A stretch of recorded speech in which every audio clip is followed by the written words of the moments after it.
This video is brought to you by John Robson Guitar Tuition. If you enjoy the content, please consider supporting the channel by enrolling on a course, purchasing some guitar lessons or a t-shirt, or you can join my Patreon. Now, on with the show.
Hello chaps, welcome once again to John Robson Guitar Tuition. As always, I do hope you're well. That was me just having a little bit of a jam in E minor, and the more observant amongst you may have noticed that I was sneaking in a few arpeggio-based licks here and there in that solo, and that very much is relevant to the topic that we're talking about today, because today is Wednesday, and as you know, on a Wednesday I usually deal with viewers' questions, and if you have a question that you'd like me to answer, anything music or guitar related, then you can get in touch with me. You can use the email form on my website. You can see the address at the top of the screen there, and the link is in the description. You can leave a comment below this or any of my other videos, or you can use my email address jrguitartuition@gmail.com. One chap who did exactly that, I saw his message in my inbox just a little while ago. He's called Mike, and he had this question for me. Hi John, you seem to slip a lot of arpeggios into your solos when you're demoing a guitar. Any chance you could show us how you approach this? Thanks, Mike. So, using arpeggios, well, let me put it like this. Here is the explanation. Right then, arpeggios. Now, I've done videos in the past where I've talked about how you can use arpeggios, but it's been literally that, how you can use them. I've not really covered in much detail about how I use arpeggios, and that was the question that was posed this week. So that's what we're covering today. How I tend to think of things is I view the neck pretty much entirely in terms of the 5 pentatonic boxes. They make just a good scaffolding to hold everything up. So in E minor, like that solo earlier, you've got these 5 shapes here. Pattern 1, pattern 2, pattern 3, number 4, pattern 5, and then you're back to pattern 1, an octave above where you started. So, let's say I'm in one of those patterns. Let's take the obvious one of this pattern 1 at the 12th fret. And I want to start kind of using some arpeggios that are available. The chord sequence that I was playing over there had, like the first couple of bars is E minor, like going to D, going to A. So, over the E minor chord, I'm just going to kind of jam in an E minor pentatonic. And even that can be viewed as an arpeggio. We'll come back to that in a moment. But let's have a look at how I would play the D chord. I'm just literally seeing chord shapes on the neck. So there's a D chord there. There it is up here. So, you know, I might kind of go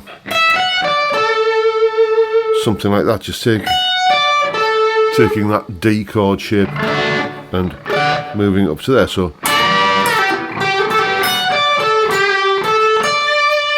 something like that. Just use those notes when the D chord arrives, or not necessarily over the D chord. It can often add a little bit of harmonic sophistication to use that arpeggio, over the E minor chord, for example.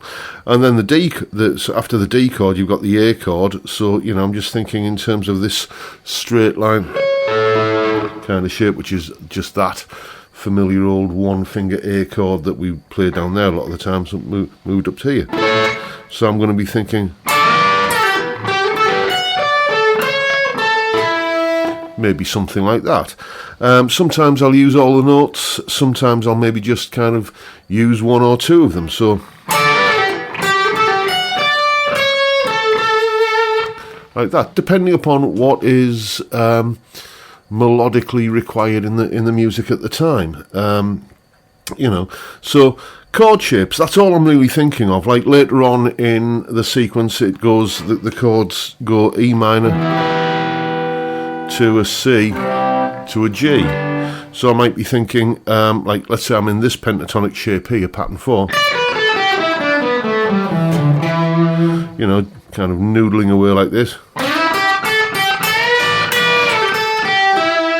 Then I can like see that C chord shape there. So, and then then when it goes to the G chord, well, just that little arpeggio shape there, which is really just the top end of this. So I'm thinking about like a C chord shape here, which if you bar it up at this part of the neck becomes a G, and then using that, so the E minor to C to G thing might go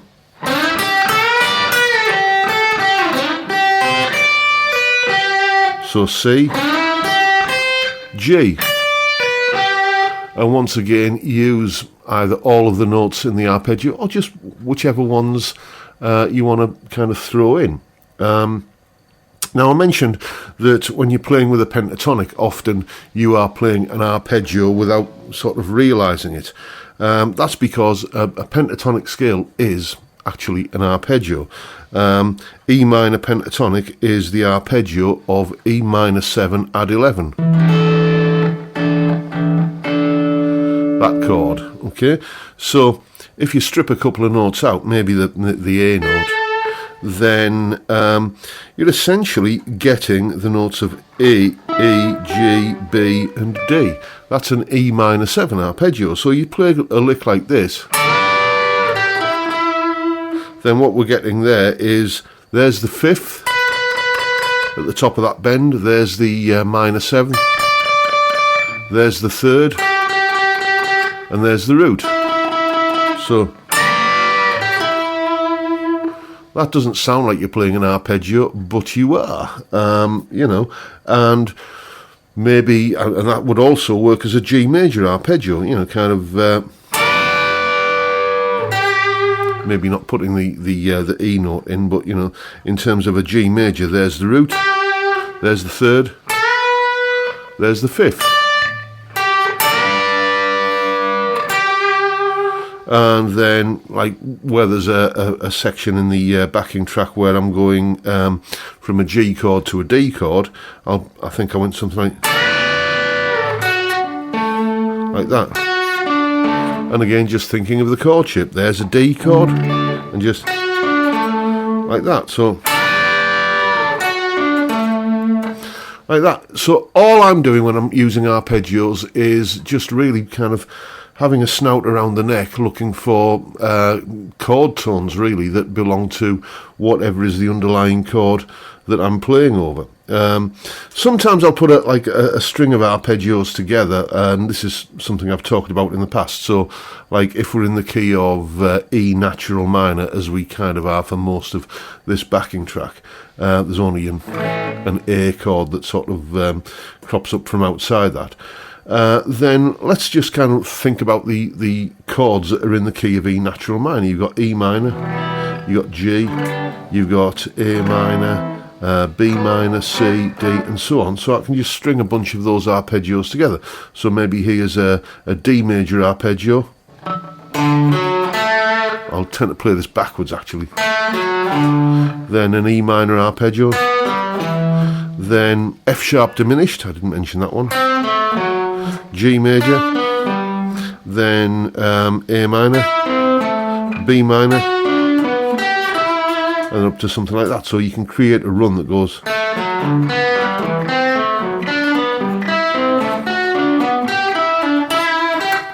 And I didn't use that run in this solo, but it is something that I will tend to throw in every now and again. You know.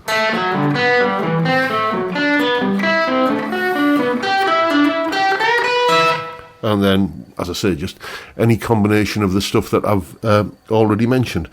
That pretty much sums up how I use arpeggios. As I said, I'm usually just thinking around chord shapes and kind of hunting around for chord notes that are there in whatever chords are happening at that particular moment while I'm playing. So, now you know what to do. Go away and have some fun with it. And as always, you'll find a full tab for that solo at the top of the video in both Guitar Pro and PDF formats, along with a clip of me playing it, that explanation you've just seen there, and a jam track for you to play along with yourself. All of that is, as usual, up on my Patreon page.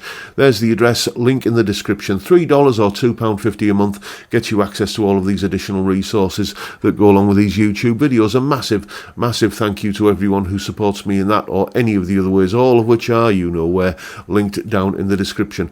And that is pretty much it for today, folks. Hope you've enjoyed the video and found it useful and informative in some small way, and if that's the case, please hit the subscribe button and the notification bell if you haven't already done so.